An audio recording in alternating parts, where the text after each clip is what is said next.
Welcome back to the Sideline Live podcast. You can follow us over on Twitter and Instagram at the Sideline Live. We'd love to hear from you. On episode 47, I am delighted to be joined by Cork Senior footballer and medical student Sean Powter.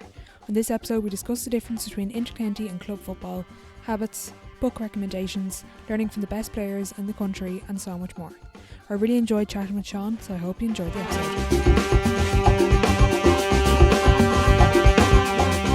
Hi Sean, thanks a million for coming on the podcast. No hassle, it's good to be here. Before we get into everything, would you be able to give a little bit of an introduction for the listeners who might not know who you are? So my name is Sean Powter. I'm a Cork Senior footballer who's currently studying medicine up in Limerick. Very good. You're also a fellow podcast host. Talk us through a little bit of that. Well, that was kind of a COVID kind of treat, I suppose. But I did one with my classmate, Seamus Fox. He's a physio, so I thought it was going to be cool enough to kind of host my own podcast. And I think we had 6 or 7 episodes, just kind of talk about sport and stuff, which was cool enough, to be fair. Yeah, a bit of crack. Yeah, they were good episodes. Would you go back to it maybe when you're a little bit less busy? I probably will. If the sport and kind of medicine calms down a bit at some stage, I'll probably give Seamus a text saying, you up for another episode? But at the moment, I'm flat out, so I'll leave it off, I'd say. Yeah, exactly. Growing up, when did you start dreaming of playing for Cork, and who got you involved in football and hurling? I've kind of always dreamt of playing for Cork, even when I was like 2 or 3. I remember my mum telling me a story of kind of out my back garden pretending I was like Donnacha O'Connor and Daniel Gouling and them. But I think one of the main ones was my neighbours, Colin Corkery, you know, the kind of famous Cork footballer. So I was friends with his son. So I used to go out to the pitch kicking with him out the whole time. So I kind of, through my parents and him, it was my dream to play for Cork. And when did you start to get involved with sort of development squads? What age was that around? I think I made the first development squad when I was about under 15, I think. But I was I was on the kind of B panel all the way up. Up until about minor.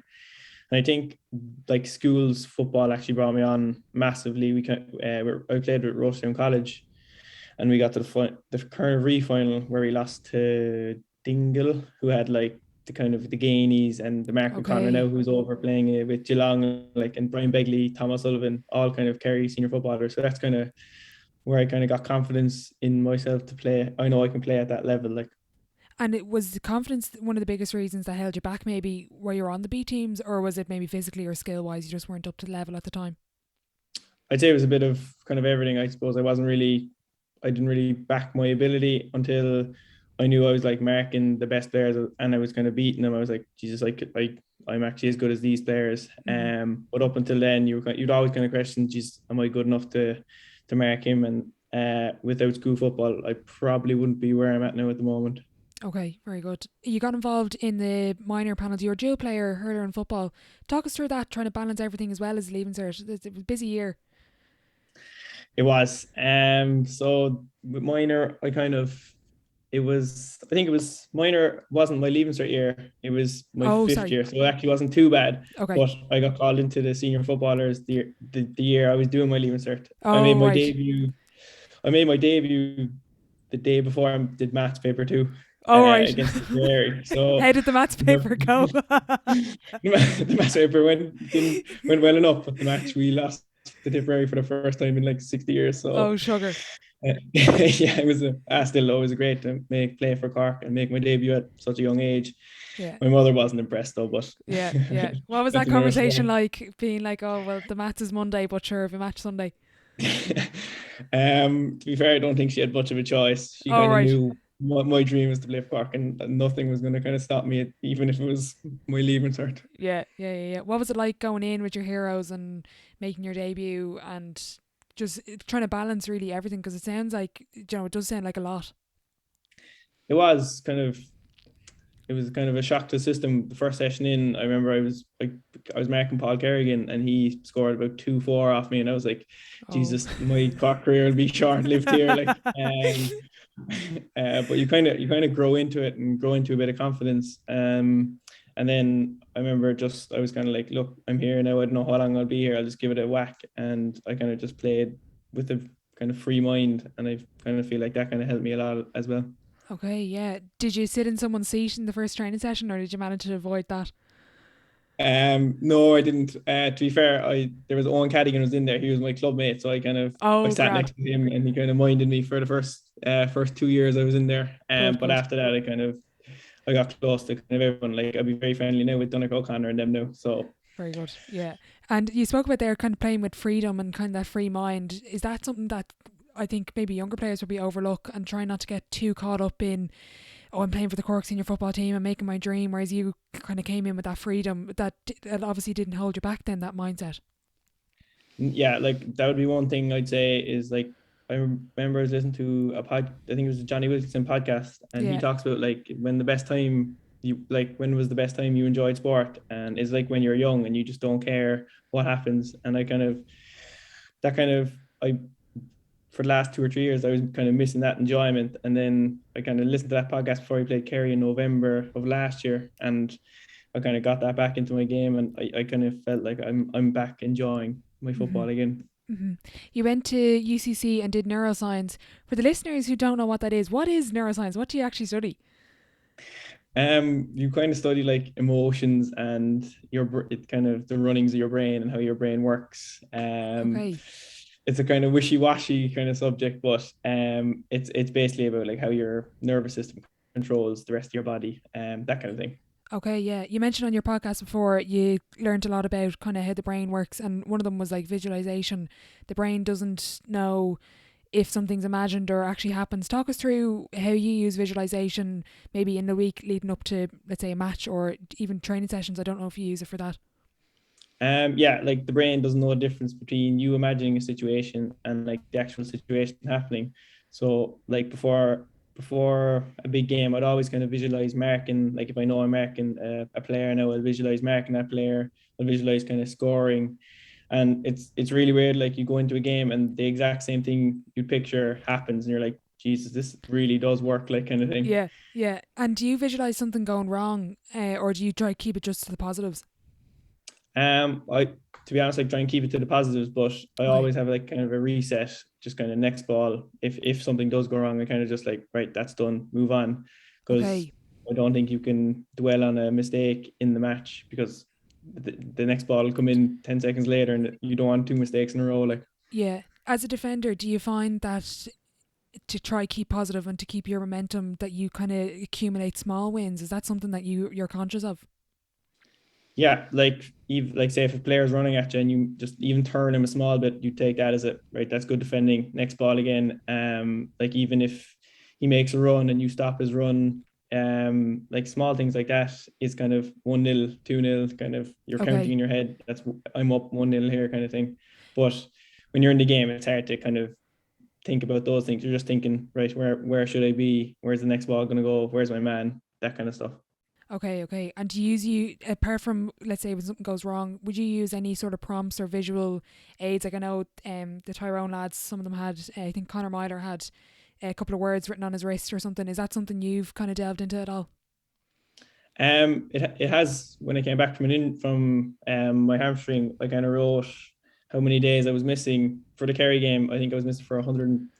I missed 1,365 days of championship football. So that was my first championship Jesus. game, and I just wrote that in my hand to kind of just realize how long it took to get back here to just enjoy it. So that was what I had against Kerry. Okay, yeah, that's cool.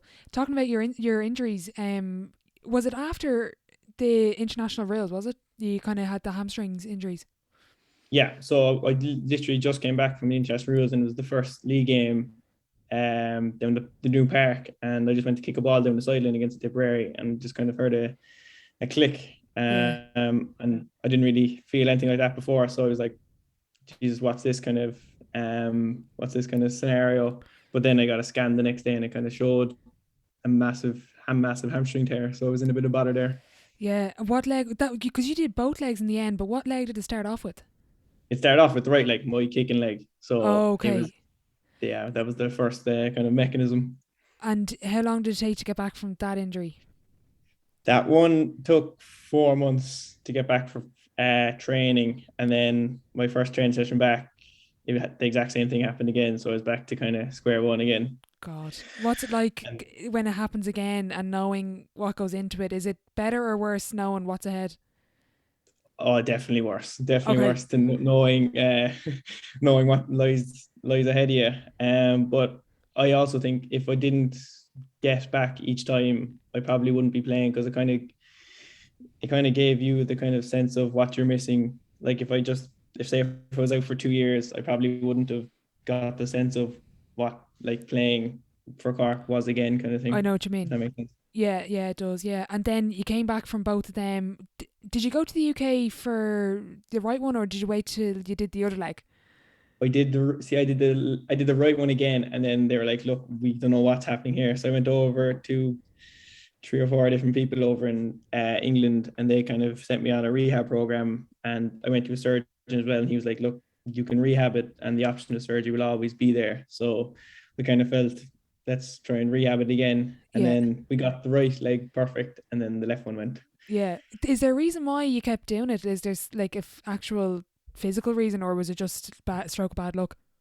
Um, they don't know. Okay, There's like everyone has a kind of idea. So I just kind of, I'm at the moment, I'm just trying to tick every box. okay, But they're saying just because I'm kind of quick, and just because I've had previous hamstring injuries, I'm more prone to having them again. So I just got okay. to kind of manage my kind of workload and make sure I kind of keep up the strength in both legs.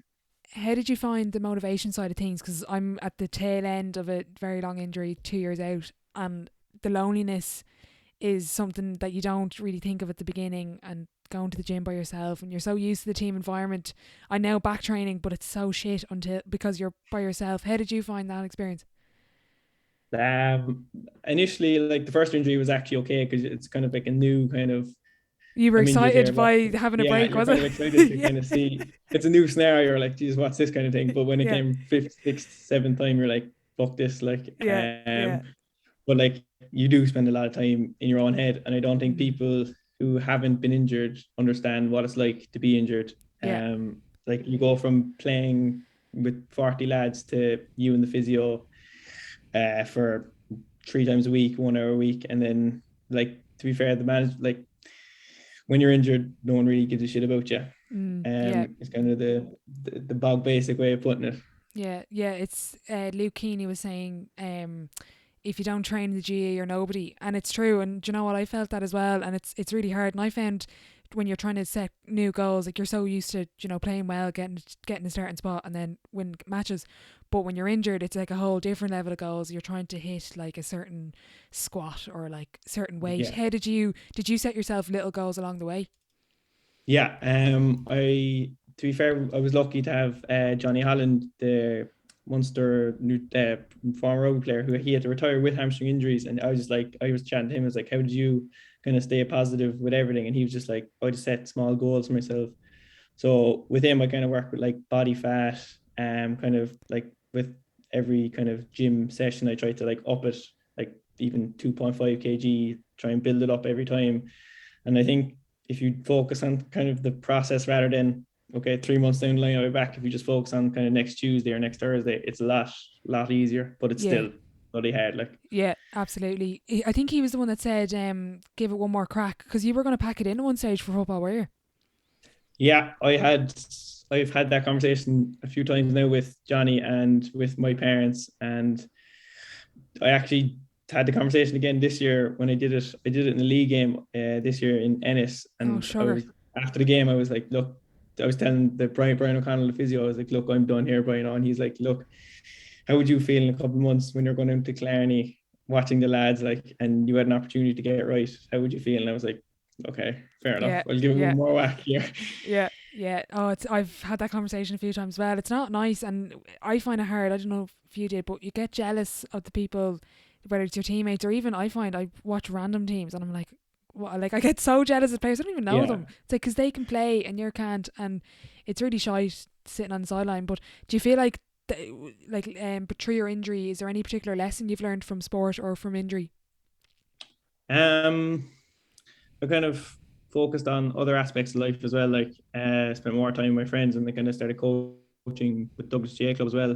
Mm-hmm. And I feel like that's kind of, when I was younger, like GA was absolutely everything, every decision. Like even my undergrad, I was supposed to go back and do like repeat the leaving cert to try and get medicine first time round, Oh, but I okay. made the Cork Senior, and then I was like, look, I can go in the back door here and play Cork Senior as well. Yeah. So I made kind of every decision based around football, and I wouldn't go back and change anything, but I'd also realize that there's other things to life than football as well. Yeah. Do you ever get burnt out? As you said there, you're making every decision in terms of football. Do you ever get burnt out and kind of, is it worth it at any stage as an intercounty footballer? Not really. The only time is when I'm doing the rehab. I'm like, is it really worth it? But then when you get back playing like in Killarney or in Páirc Uí Chaoimh, there's no kind of other buzz that can replace that. And I know like I'll only have say 6-7 years max left playing, so I'm just going to try and give everything I can while I can. Yeah. Would you ever go into like sports medicine with all your experience and having gone to the UK? That's kind of the plan where is it? Kind of yeah. Very good. So that's that, and I'm hoping to go away to Australia to kind of learn over there as well. When I've qualified, so hopefully now that is the plan, to go into sports medicine and kind of teach people what I've kind of learned along the way. Brilliant, and you'll definitely be able to relate to the athlete because you've gone through sport and injury. Whereas, let's say, a consultant who maybe wouldn't have maybe the same, they would have obviously the knowledge, but they wouldn't have the same maybe emotional understanding that, you've gone through so many injuries that like you can relate to your athletes a little bit more in a different way. Yeah, absolutely. Even with Johnny Holland, he's an athlete, but the fact he's been through so many injuries, it kind of felt like, okay, he knows where I'm at now. Like he knows he was in this headspace before and he's out of it now. So that's why you kind of listen. You'd listen more to those type of people. Mm-hmm.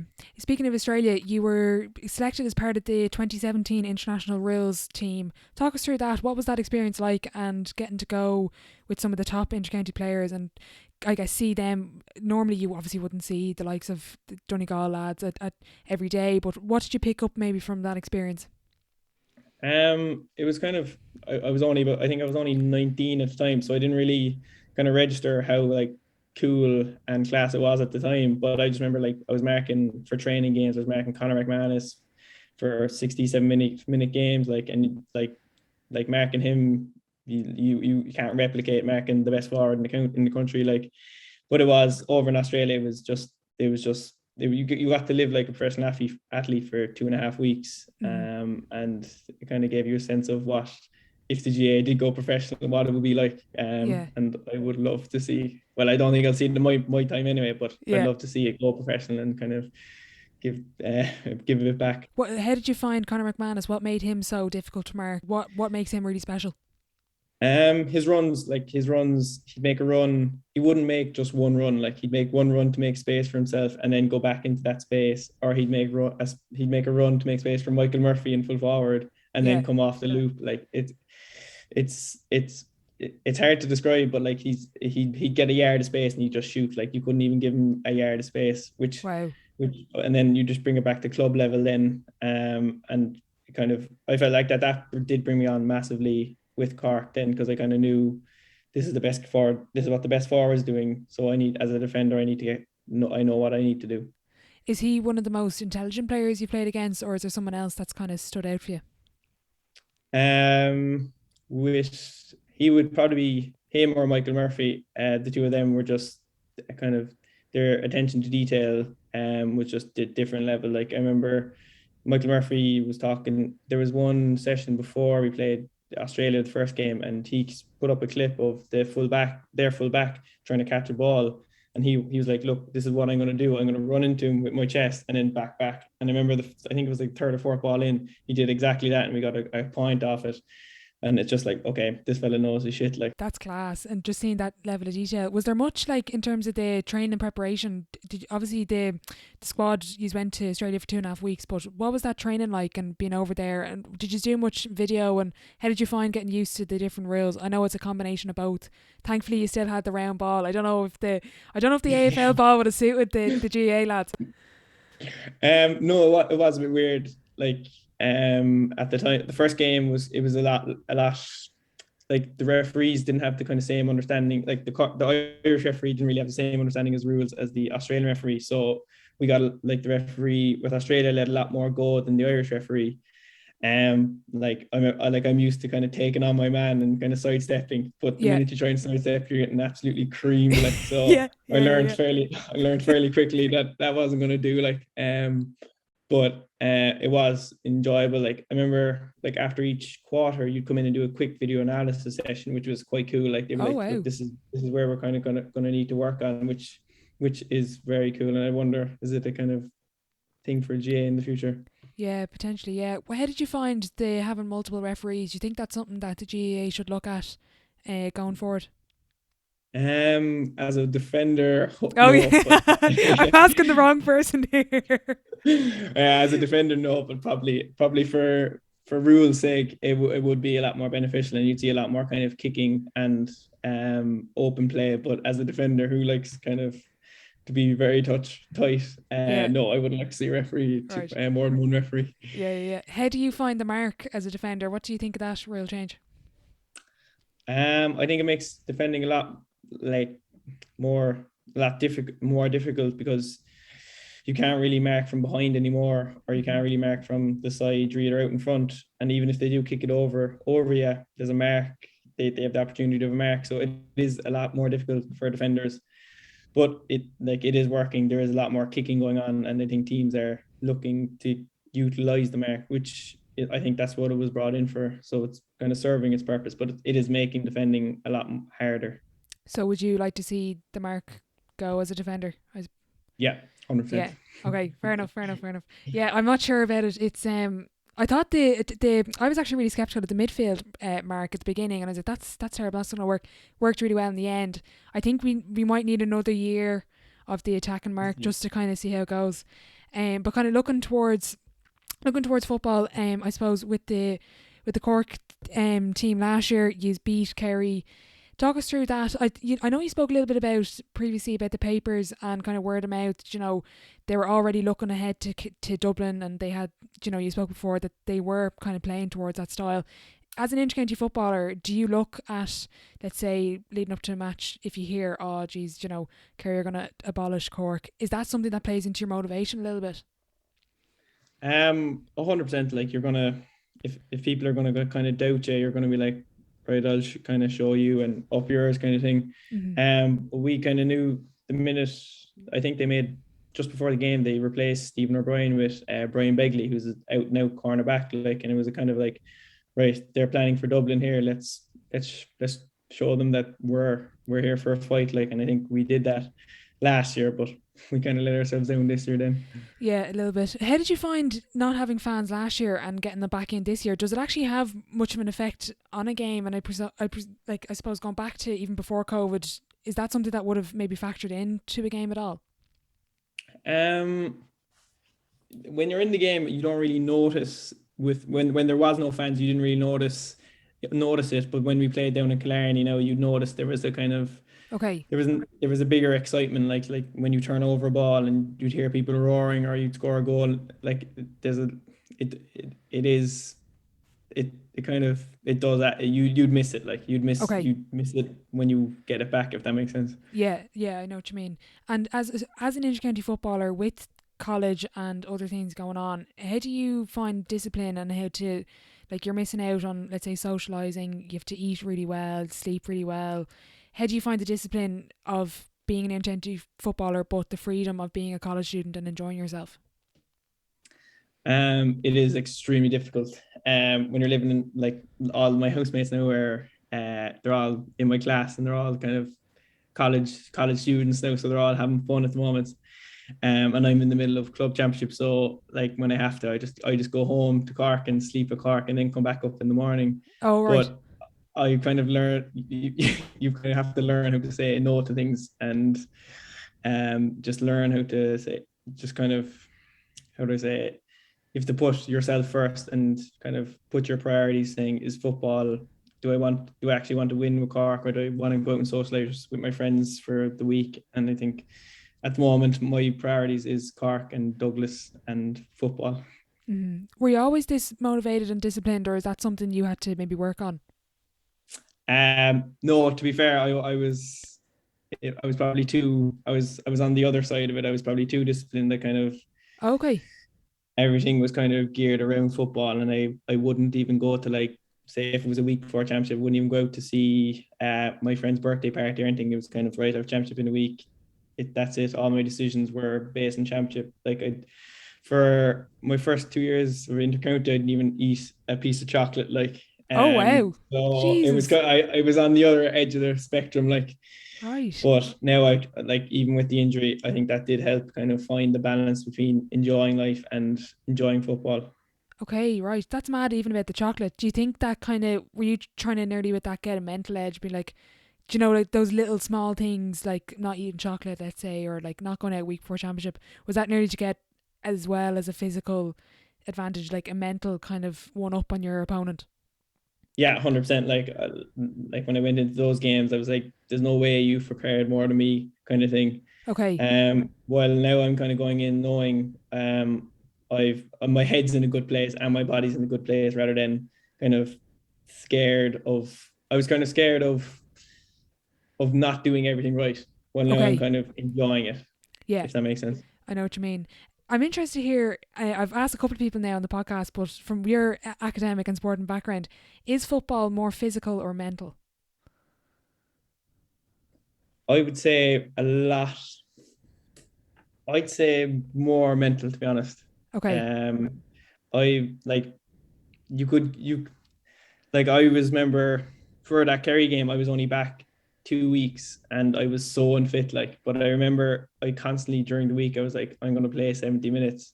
I'm going to play 70 minutes. And I remember I got through the 70 minutes, and the minute we came back out after extra time, I cramped. The first, like, literally the first run, I cramped, and I didn't even, like, we played an A versus B the week before, and I didn't even last 20 minutes. I was so tired. I was wrecked. Okay. And I remember for the whole week, I was just trying to convince myself 70 minutes is all you have to do. And I just convinced myself I was going to get through those 70 minutes.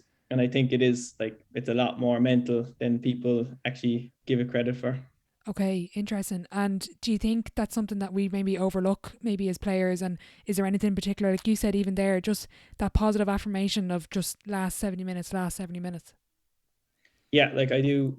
Well, I think there is a shift towards kind of the psychological aspect now. With, I know most teams, most intercounty teams anyway, have psychologists, and I know, like, this with my club now, Douglas, this is the first year we got a psychologist. So I think there is Oh, a okay. kind of shift towards the mental aspect as well, which can only benefit some players. But I know some players don't buy into that as well. They're kind of Okay. still based old school, kind of Yeah, get yeah. out On there and run kind of thing. yeah, on the fence of it. What do you think what do you think separates intercounty and club these days? Like you even mentioned there, your club has a psychologist in. Like obviously the gap I think is narrowing nearly, whereas but again intercounty's gone to another level. What do you think is the biggest difference between, let's say, a club or an intercounty footballer and the setup? Aside from let's say from the funding and the obvious things. I think one of the main is just decision making under pressure. Okay. Like, you'd see it now, like in the club games I went to, like, last week now, like when the games are tight, the people who kind of step up and make the right decision at the right time are the kind of intercounty fellas, while you might have, like, a very, very good club player kind of panic and shoot at the last minute kind of thing. So I think Okay. it is, like, and I think that's back again to the mental aspect, is kind of making decisions under pressure. Okay, so if I was a club manager listening, or maybe let's say an underage coach, how do I teach my players to make decisions under pressure? Um, Kind of game-based scenarios. Like with Douglas now, we're constantly or like our session yesterday. Now we were our coach said, this is a scenario. We're 4 points down with 5 minutes to go. How do we go? And he just said, go, off you go, Okay, and either defend the lead or kind of attack the lead. And, like, that's the scenarios we put in games, and you can't really replicate. It's hard to replicate it in training, but I think that's the best way to do it, is kind of game-based scenarios. okay. I'm going to go off on a slightly random one here, but I'm going to ask you for a book recommendation for any of the listeners. Book recommendation. The 5 a.m. Club. I really like that one. Or I think Jim Stein's he was the Aussie Rules fella. I loved his book as well. Very good. Did you read Atomic Habits? I think that's like the book of 2020 and lockdown. Yes, I've read I read that one as well. That like, I've used some of his kind of methods as well in kind of my study as well. Like he talks about like setting your environment, so I'd wake up and have my laptop open ready just for before I start, so I know I'll have to sit down and study straight away when I get up in the morning, or else I just stay in bed and play on my phone. Yeah, I'm definitely guilty of that. That's interesting. Is there anything else you took from his book? What else did I do? Setting my environment. That's kind of the main one. And like even he was talking about like starting, like even if it was 30 seconds of study, like, and then it'll go to 2 minutes, like just starting it is a massive step in actually building a habit. Just sitting down and even like putting vegetables on the kitchen table rather than having like 7 up there. Because I do like, I know I said I didn't eat chocolate for 2 years, but I have a massive sweet tooth, so now I have to watch myself. Like, right, yeah. What would be your like cheat meal? Let's say in the off season, in case anyone's listening from Cork. Obviously, yeah. It would be pepperoni pizza. I love pizza, so that would be my cheat meal. Yeah, very good. I'm going to move on to the sideline 7. It's the same 7 questions at the end of every podcast. Question 1: what is your favorite quote? I just back to Johnny Wilkinson again. It was all of me in every moment. So it's kind of just like win the moment in front of your face kind of thing. Have you listened to his high performance podcast? I don't know if that's from that episode. Was that same episode? That's from the same episode, yeah. That stuff, oh my God, just blew my mind. I actually have, I listened to it in segments and I'm still going through most of it because it's actually too much to unpack in, I think, the hour and a half. Yeah, you'd be overloaded like with all the stuff he's saying. Yeah, I've listened to it a good 3 or 4 times now. But like it is top class, and it just like when you see a fellow who's won with the World Cup, you're gonna listen to him like, and you're gonna say, right, this fella was obsessed, but he's like he reckons he would have played better if he enjoyed it more. So I'm like, right, I'm gonna take a leaf out of his book now and just enjoy it. Very good. Do you listen to any other podcasts, or is High Performance Podcast number 1 at the moment? I listen to the Science of Sport podcast with Ross Tucker as well. He kind of just talks about like recovery and loads of different kind of aspects of like the doping, anti-doping, the WADA stuff, and the Casta Semenda, the runner with the testosterone levels. Yes. He talks about that stuff as well, which I think is very cool. Okay, I have to check that out. Have you seen what's that thing on Netflix? Icarus, I think. Is that? Yeah. Oh, what a documentary. That was really good, actually, I have to say. It was, yeah. I don't think like even the fella who made it didn't expect that to come, like the Russian fella, to help him that much. But it is insane what actually goes on in cycling and in sport in general. Yeah, it is. Question 2: best sporting event you've been to? The best sporting event, I think it was the 2017 All-Ireland final, Mayo Dublin, where I think Dean Rock slotted the last minute free. Yeah. That was just, the atmosphere was insane. That was definitely the best. Or maybe I was at the 2010 All-Ireland final where Cork won. So I'd have to pick Cork, to be fair. Yeah, fair enough. Yeah. Is there any particular match you've played in that kind of stands out as your favourite? My favourite game would probably be in either my debut, just for the fact that it was my dream to always play for Cork, or I remember we played Mayo might have been 2017 as well, in the Gaelic grounds, and we took them to extra time. And I remember I scored a goal that day, and it was kind of like my first proper inter-county game where I felt like I'm actually up to this level kind of thing. Okay, yeah. You mentioned there trying to enjoy matches. Do you still get nervous before a game at all, even club matches? Do you find you get the butterflies in the stomach? I wouldn't get nervous, but I definitely get excited.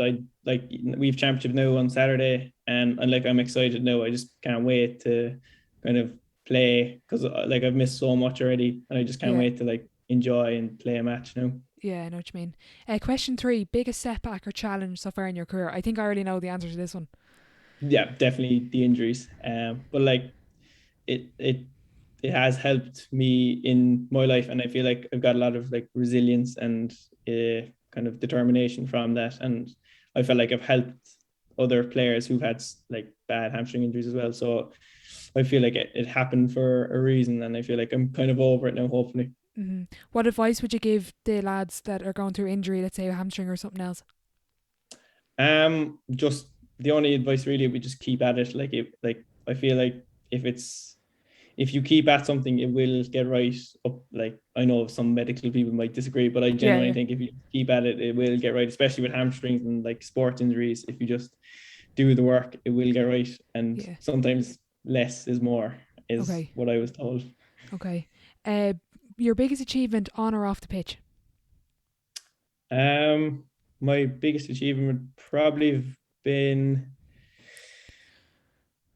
obviously making my senior debut, but I think even captaining. I was the captain of the Cork Minors in 2016, I think, and that was kind of my biggest kind of accolade.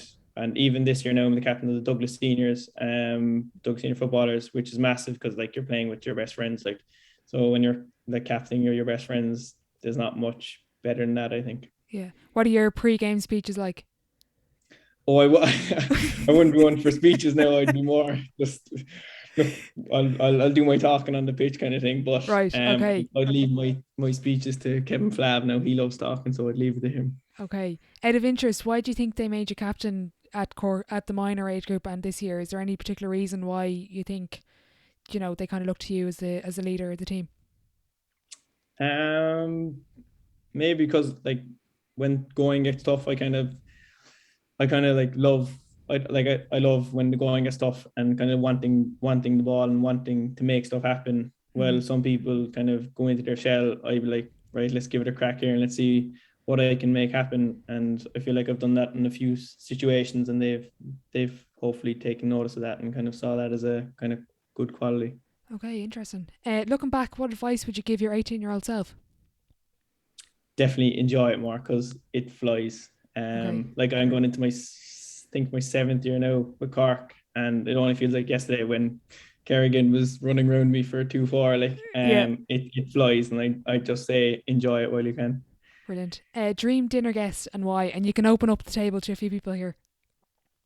Who would that be now? It would probably be, I'd say LeBron James, or I'd say Tiger Woods, just for actually Johnny Wilkinson. I'd throw Johnny Wilkinson in there as well. I'd like to understand a bit more about his kind of mentality, but obviously Tiger Woods is like, he's the best of the best at his game, and I kind of want to learn how he got to the top kind of thing. Mm-hmm. Are you a basketball fan? I wouldn't be a massive basketball fan, but I'd be a fan of kind of what he has done in the sport and kind of what he kind of represents. LeBron, yeah. Last question before I let you go. If your life was a book, what chapter would this be called? Jeez, that's a good question. I can't take credit. I keep saying this, but I've robbed this from another podcast. I just want to make this clear to all the listeners. It's not my intelligence. I robbed it.